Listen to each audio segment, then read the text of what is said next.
우리는 심정을 통해서 역사적인 하나님을 알아야 됩니다. 창조 당시에 하나님은 심정의 하나님이었습니다. 우리는 창조 당시에 하나님의 심정과 인간 타락 이후에 하나님의 심정이 어떠하셨으며 역사 과정을 거쳐오면서 어떤 심정을 가지고 계시는가 하는 역사적인 심정의 하나님을 알아야 합니다. 믿기는 믿지만 하나님의 심정을 압니까? 하나님의 심정을 알아야 합니다. 그 다음에는 시대적인 하나님의 소원이 무엇이고 시대적인 하나님의 심정이 어떠한가를 알아야 합니다. 그리하여 미래적인 하나님의 심정을 알아야 합니다. 참사랑은 반드시 상대적 기반을 통하여 이루어지게 됩니다. 부부간의 참된 사랑은 자기 부부만을 위한 것이 아닙니다. 하나님의 창조 이상을 중심 삼은 참사랑이 되어야 합니다. 절대적인 참사랑의 주인은 하나님입니다. 하나님의 참사랑으로 자기 상대와 하나 되고자 할 때 절대적인 하나님의 참사랑이 임재하는 것입니다. 참 부부는 하나님의 참사랑을 품고 합일된 소망으로 미래 세계를 향해 나가야 합니다. 자녀의 잉태도 가문의 번창도 이 기대 위에서 됩니다. 부부의 참사랑이 생활 환경권을 넘어 하나님의 참사랑 이상과 일치되는 가정을 이루는 것이 궁극적인 소원입니다. 네, 천성경 63쪽과 67쪽에 있는 말씀입니다. 네. 시고 여러분 안녕하십니까? 예, 반갑습니다. 오늘은 우리 식구님들과 함께 하늘 부모님은 미래에 계신다 라는 제목의 말씀으로 지난주에 이어서 하늘 부모님의 신성을 우리가 어떻게 닮아 나갈 것인가 하는 것을 알아보는 시간을 가지도록 하겠습니다. 지난주 말씀에서 우리가 하늘 부모님의 신성을 알기 위해서는 예수님의 단계를 넘어야 한다고 말씀드렸습니다. 예수님은 개인 완성의 단계까지는 가셨죠. 자, 그리고 또 아담 해와가 타락했던 단계가 온전히 부부를 이루지 못했던 단계였기 때문에 그 단계를 넘어서 창조 본연의 부부를 이루어야만 하늘 부모님의 신성을 알 수 있다라고 하는 말씀을 드렸습니다. 그 이하에서는 절대 하늘 부모님의 신성이 무엇인지 우리가 안다라고 말할 수도 없고 그 개념도 가늠할 수 없다라고 하는 말씀을 드렸습니다. 그래서 외형적으로는 하늘 부모님이 우리에게 축복을 해 주시게 되면 그때 축복을 통해서 임재하실 수 있는 부부로서 가정을 이루어야 한다 하는 부분들을 우리가 외형적으로는 압니다. 그러면 그러한 부부가 되기 위해서는 부부를 이루는 그 남녀의 개개인의 가지고 있는 생각의 차원이라든지 어떤 신앙의 단계라고 하는 그런 내용이 어느 단계까지 들어가야만 하는 것인가 하는 것이 지금 이 시대를 살아가고 있는 우리들이 이루어야 할 신앙의 내용이 아닐까 생각합니다. 오늘 훈독 말씀의 첫 번째 부분을 보게 되면 하늘 부모님의 심정을 말씀하고 있습니다. 통일 원리에서 말하는 심정이라는 단어가 가지고 있는 그 의미는 우리가 일반적으로 국어사전에서 말하는 그 심정이라는 단어의 의미와는 조금 다릅니다. 즉 통일 원리에서는 태초에 하늘 부모님이 되시기 전에 하나님, 구분을 좀 하시면 좋겠습니다. 하늘 부모님이라고 하는 것은 하나님의 창조가 완성되었다고 하는 의미로서의 하늘 부모님입니다. 그런데 하늘 부모님의 창조가 완성되기 전에는 하나님이시죠. 하나님. 하나님이 피조 세계를 창조하기 전에 가지셨던 사랑하고 싶어서 억제할 수 없는 정적인 충동, 이것을 우리는 심정이다라고 통일을 위해서 정의하고 있습니다. 따라서 하나님도 아직도 그 단계에서는 사랑하고 싶은 정적인 충동으로서의 심정은 있을지언정 완성 단계에 이르러서 느끼시는 사랑이라고 하는 것을 채울하지는 못하셨다 하는 부분을 우리가 알아야 합니다. 그러면 심정이라는 내용이 어느 내용과 비슷할까? 좀 이렇게 구분하자면 한쪽이 일방적으로 사랑하고 싶어서 일어나는 충동이기 때문에 짝사랑과 같은 그런 심정의 동기가 피조 세계를 창조하기 전에 가지셨던 내용이고, 그런 내용이 동기가 되어서 결국에는 피조 세계를, 더 나아가서는 사랑할 수 있는 대상으로서의 인간을 창조하셨다고 하는 것을 말씀하고 계십니다. 그리고 그 심정의 동기가 추구하는 것은 말씀에 있는 것처럼 결국에는 과거의 내용도 아니고 현재의 내용도 아니고 그 이상이 펼쳐지는 결국 미래 세계를 염두에 두고 그 심정의 동기로 창조의 과정들을 진행하셨다 하는 것을 알게 됩니다. 그래서 오늘 훈독 말씀에도 진정한 하나님의 심정을 알기 위해서는 결국 하나님의 미래의 심정을 알아야 한다 하는 것을 결론으로 첫 번째 단락에서는 말씀하고 계십니다. 하나님의 미래의 심정이라고 하는 부분입니다. 그러나 지금까지 우리가 느꼈던 하나님의 심정은 오늘 첫 번째 단락의 마지막에 있는 결론처럼 미래의 심정에 대한 내용을 우리가 느끼지는 못했던 것 같습니다. 발전 과정이 있어야 되는데 그렇게 다다르지 못했던 우리 전체적인 교회 분위기가 아닌가 생각합니다. 우리 통일가에서도 하나님의 심정을 언급할 때는 많이 언급하는 내용이 인간의 타락으로 고통받고 계신 하나님이라고 하는 그 심정에 대한 내용들을 많이 언급을 하고 있죠.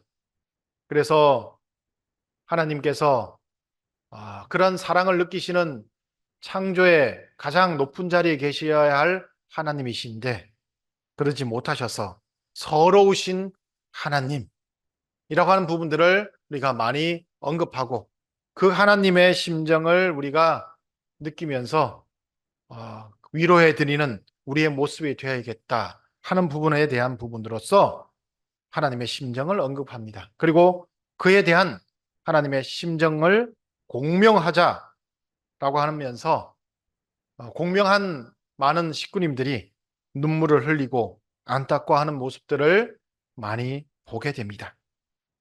우리가 천심원 철야에서 아버지, 어머니라고 하면서 외치고 울부짖으면서 기도하고 또 식구들의 그런 간증하는 내용들의 모든 부분들이 아마도 그러한 인간 타락으로 인한 하나님의 슬픔과 고통 그리고 서러우신 하나님의 심정에 대한 내용들이 거기에 스며 있지 않나 생각합니다.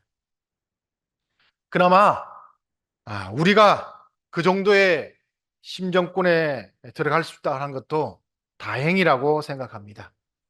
이번에 1111회 천심연 철야에 우리 식구님들 참여하시니까 그때 기독교 목사님들, 그죠? 목사님들과 함께 우리가 또 화합하는 그런 내용 보셨죠? 그 기독교 목사님들이 나와 계시지만 기독교 목사님들, 특히 기독교인들의 경우에는 하나님과 인간의 관계를 주종의 관계로 설정하고 있다 보니까 아직까지 그런 인간의 타락으로 인한 슬픈 하나님에 대한 또는 서글픈 하나님에 대한 부분까지는 아직 그들이 언급하지 못하고 있습니다. 우리는 참 부모님을 통해서 하나님과 인간이 부자의 관계라고 하는 것을 정확하게 설정해 주셨기 때문에 하늘 부모님의 심정을 느낀 과정에서 고통과 슬픔에 대해서 우리가 알고 있지 않나 생각합니다. 하지만 앞서서도 말씀드렸지만 우리가 진정으로 하늘 부모님의 그 시대의 심정을 말하려면 궁극적으로는 미래적인 하늘 부모님을 알아야 한다라고 하는 것을 말씀하셨습니다. 미래적인 하나님. 그것에 대한 말씀이 바로 오늘 훈독 말씀의 두 번째 부분에 있는 말씀이라고 생각합니다.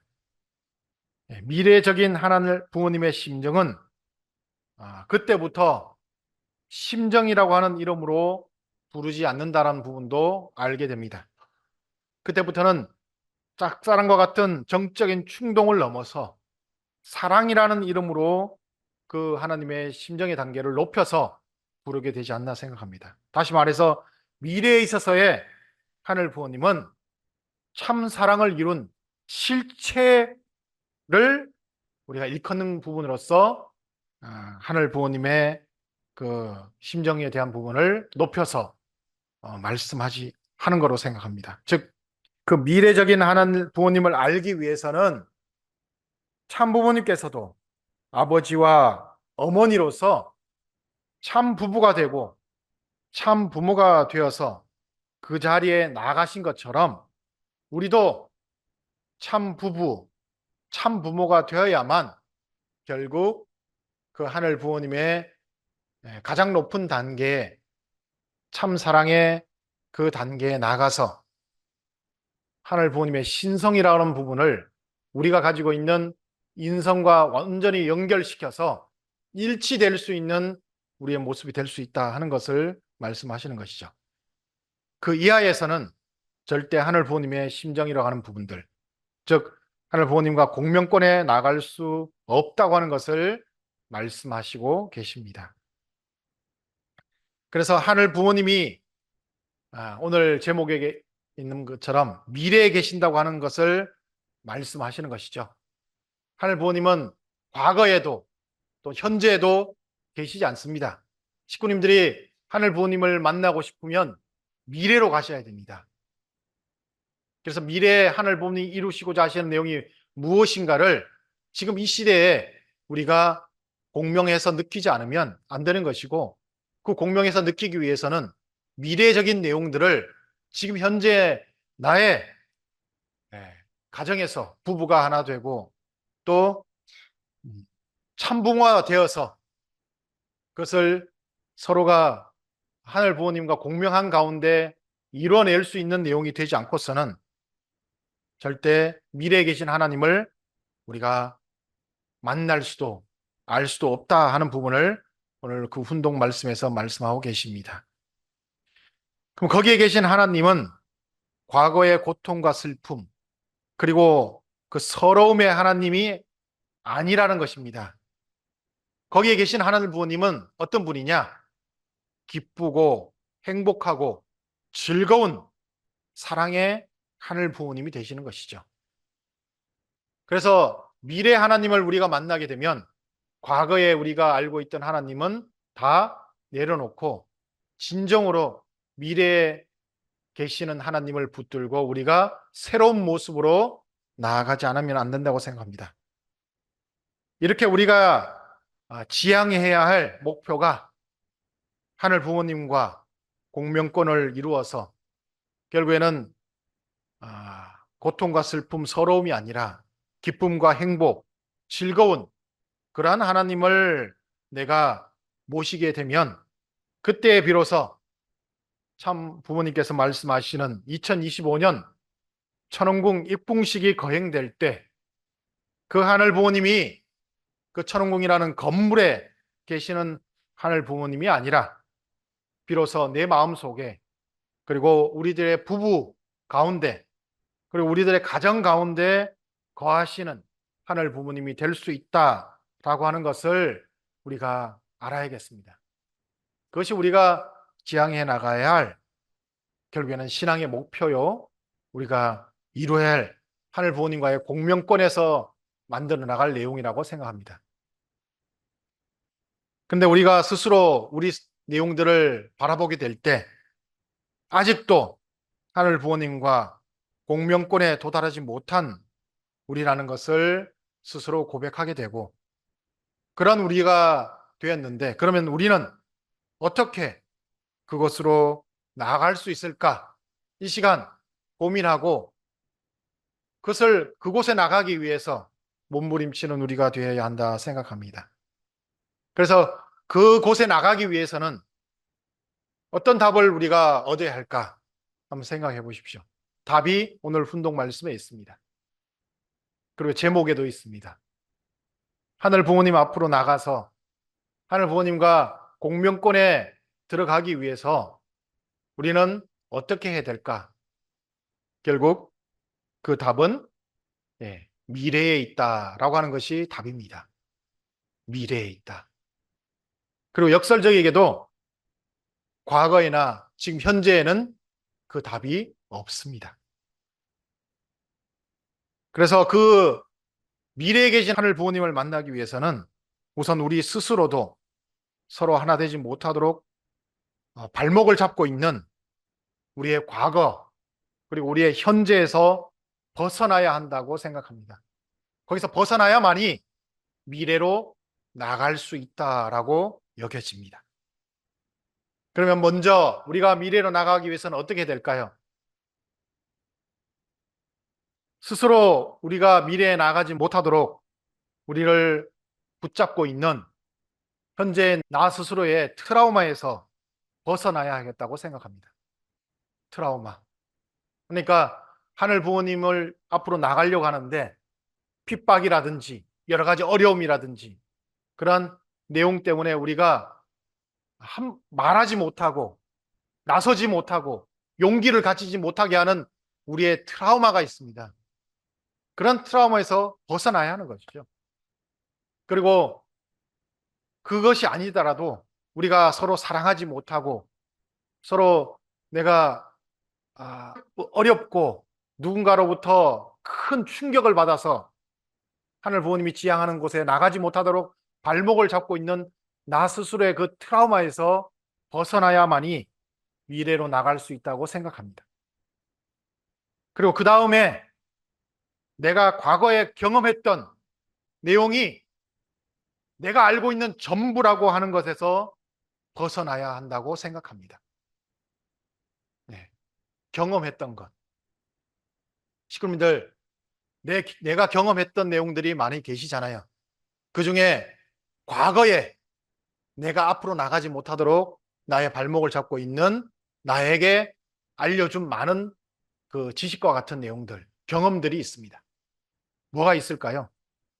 교회에 대한 여러 가지 부정적인 내용이라든지, 그리고 교회에 관계되는 여러 가지 어려운 내용이라든지, 그리고 내 경험 가운데서 이러이러한 것이 나는 진리라고 하는 것으로 알고 있었는데 시대가 변천함에 따라서 새로운 내용으로 우리에게 제시해 주는 그 말씀에 대해서 내 과거에는 이렇게 생각하지 않고 이렇게 인식했던 내용인데 왜 지금 와서 이렇게 말씀하십니까?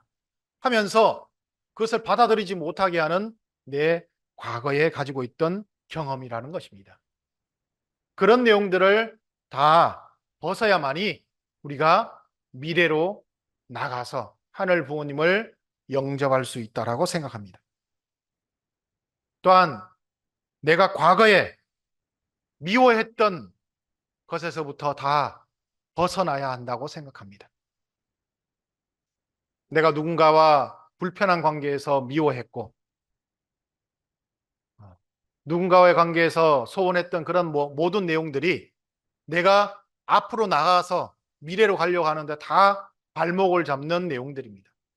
더군다나 오늘 말씀에 있는 것처럼 하늘 부모님의 심정권에 온전히 우리가 들어가기 위해서는 결국에는 부부가 온전히 하나 되고 참 부모가 되어야 되는 그 과정들이 있는데 부부간에 서로 반목하고 미워했던 과거의 내용 때문에 앞으로 나갈 수 없고 미래로 나갈 수 없는 그 발목을 잡는 내용들이 만들어지는 것이죠.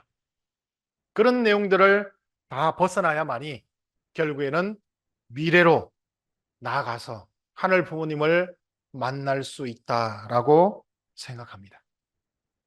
그래야만이 공명권에 들어가는 것이고 그때 비로소 하나님이 말씀하시는 심정권을 넘어서 사랑권으로 우리가 들어갈 수 있는 것이죠. 거기에서부터는 즐겁고 행복한 것이 내 모든 삶의 기본이 되는 것이고 중심이 될 것이라고 생각합니다. 그것을 못 넘어가게 되면 결국에는 과거의 하나님, 슬픔의 하나님, 고통의 하나님, 그리고 어려웠던 하나님이 내 심정권에 들어와서 그것이 나를 지배하기 때문에 결국에는 내가 생활하는 모든 내용들이 결국은 힘들고 어려운 내용이 될 수밖에 없는 것이죠. 식구님들이 신앙을 어려워하는 내용들 중에 하나가 아마 그런 부분에 내용이 있다고 생각합니다. 그렇기 때문에 그것을 다 벗어던지기 위해서는 미래로 나갈 수 있는 우리의 모습이 되어야 한다고 생각합니다. 이런 것들이 결국 나의 발목을 잡고 미래로 나가서 영성을 개발하여 하나님 부모님을 만나서 공명하여서 신성을 가질 수 있는 나의 길을 방해하는 요소들이 된다라고 여겨집니다. 특별히 우리는 과거를 청산할 수 있는 내용들을 참 부모님으로부터 받았습니다. 축복교회를 통해서 모든 과거의 내용들을 다 청산할 수 있는 그 길을 우리에게 열어주셨어요. 만일에 하늘 부모님이 그런 것을 청산하실 때 하늘 부모님의 기억 속에 나라고 하는 존재, 여러분 식구님 스스로 나라고 하는 존재에 대한 과거의 기억이 하늘 부모님에게 남아 있을까요? 한번 생각해 보십시오. 과거라고 하는 것이 하늘 부모님 기억 속에 남아 있겠습니까? 하늘 부모님이 나를 바라보셨을 때 과거의 내 모습을 바라보셨던 기억이 하나님께 남아 있을까 생각해 보시면 좋겠습니다. 남아 있을까요? 어떻게 생각하십니까? 하나님이 너 옛날에 이렇게 잘못했지? 너 옛날에 이렇게 잘못했잖아. 그런 내용이 하나님 기억 속에 남아 있을까요? 저는 없다고 생각합니다. 하나님은 과거가 없어요. 하나님은 현재도 없습니다. 하나님이 구원 섭리를 하시고 하나님이 우리를 사랑하실 수 있는 이유가 뭘까? 그것은 오직 하늘 부모님은 미래를 보시기 때문에 하늘 부모님은 나를 언제나 사랑해 주시는 것이라고 생각합니다. 하나님께서 만일 과거도 가지고 계신다라고 생각하면 우리가 하나님의 사랑을 받을 수 있을까요? 못 받을 거라고 생각합니다. 더군다나 우리는 이 땅에 살아남을 수도 없다고 생각합니다. 근데 하나님 부모님은 과거가 없이 나에 대한 과거에 대한 모든 기억도 없이 미래만을 우리에게 희망으로 갖고 계시기 때문에 언제나 사랑으로 대해 주신다고 생각합니다. 그러므로 우리도 하늘 부모님과 같이 공명권에 들어가기 위해서는 우리도 하늘 부모님을 닮아서 과거의 기억은 모두 청산해야겠다고 생각합니다. 트라우마가 있으면 그 트라우마를 말씀으로, 신앙으로 청산해야 됩니다. 과거에 습관성이 있다고 한다면 그 습관성, 그 중에서도 내가 과거에 알고 있던 그 내용들, 그런 내용들도 다 청산하고 미래에 주시는 그 말씀의 내용을 우리가 받아서 그것으로 신앙의 기준을 삼아야 한다고 생각합니다. 그리고 막 과거에 미워했던 것이 있다고 한다면 그 모든 것들도 다 청산하고 하늘 부모님이 우리에게 보여주신 것처럼 각자 한 사람 한 사람을 바라보면서 그 사람에게 미래만을 보면서 내가 사랑할 수 있으면 하늘 부모님과 하나 될 수 있지 않을까 생각합니다. 그렇게 되면 우리가 영성을 개발할 수 있을 것이고 거기서부터 하늘 부모님과 공명권에 들어가서 우리들도 하늘 부모님처럼 신성을 가지게 될 것이라고 생각합니다. 요즘 우리 천시문 철학 내용에 보면 많은 식구님들이 특별히 우리 축복가정 자녀 2세들이 많은 세상으로부터 겪었던 트라우마라든지 어려운 내용들을 청평에 와서 신앙을 하면서 그것을 극복하는 내용들을 많이 봅니다. 우리에게도 그런 내용이 필요하지 않겠습니까? 신앙을 통해서 과거에 있었던 많은 내용들을 극복하는 것. 굳이 청평이 아니더라도 우리가 생활하는 곳에서 우리의 신앙의 내용으로 그것을 극복해 나가야 한다고 생각합니다. 그랬을 때 영성이라고 하는 것이 그때 비로소 개발이 되는 것이겠죠. 내 속에 나의 영성을 키워서 그것을 하나님의 신성과 접목시키고 연결하는 그런 과정들이 이어지면 그때 비로소 하늘 부모님과 공명권에 들어갈 수 있는 우리가 될 수 있을 것이라고 생각합니다. 식구님들이 그러한 과정들을 꼭 만들어 주십시오. 예, 우리 식구님들, 우리는 지난주 금요일 제 1111회 천심원 철야정상에 참여했습니다. 참 부모님께서 그 오랜 세월 동안 우리에게 철야정성을 통해서 진정으로 우리가 이루기를 원하시는 내용이 무엇인지 한번 생각해 봐야겠습니다. 저는 그것이 바로 철야정성을 통해서 우리에게 있는 그 중심령이 이런 내용들이 결국에는 그게 뭘까? 중심령이라는 것이 영이라고 하면 과거에 살았던 인간에 대한 영이잖아요. 또 뭐겠습니까? 과거죠, 과거. 과거에 대한 청산을 하라고 하는 것입니다. 결국에는. 예. 천심은 철야정성을 통해서 과거를 청산하라는 거지 않습니까? 과거를 청산하고 미래에 계신 하늘 부모님을 만나라고 하는 것이 철야정성의 기본 골자라고 저는 생각합니다. 그래서 그것을 통해서 결국에는 온전하게 우리가 퓨어워터가 되어서 지금까지 이룩하지 못하였던 내 자신의 영성을 완전히 개발하고 그것을 이루어서 하나님의 신성과 접목시켜 온전한 하나님의 그 공명권에 들어가는 것, 이것을 참 부모님이 우리에게 원하시는 내용이 아닐까 생각합니다. 그래서 이 시간부터라도 우리 식구님들 모두 다 우리의 과거의 모든 것을 청산하고 오로지 미래에 계신 하늘 부모님을 만나기 위해서, 그리고 우리의 모습도 하늘 부모님의 모습으로 만들어가는 우리 식구님들이 다 되어 주시기를 기원합니다.